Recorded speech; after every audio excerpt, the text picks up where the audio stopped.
আস্তিক মুনি কে ছিলেন?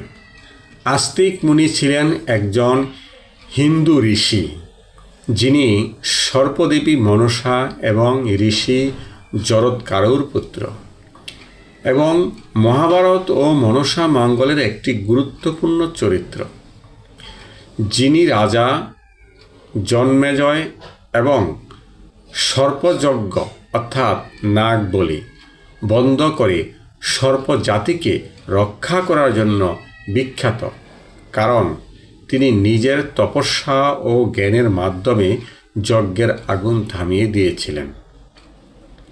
আস্তিক মুনির পরিচয় ও কাজ।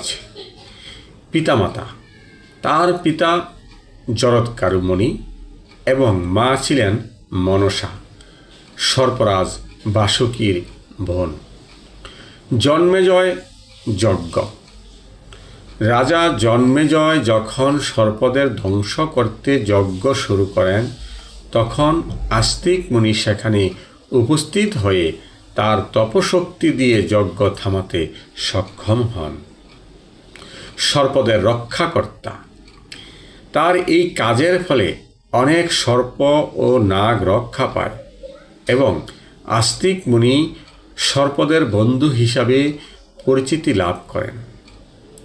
প্রভাব। আজও বিশ্বাস করা হয় যে সাপের ভয় থাকলে বা সাপে কামড়ালে আস্তিক মুনির নাম স্মরণ করলে উপকার পাওয়া যায়।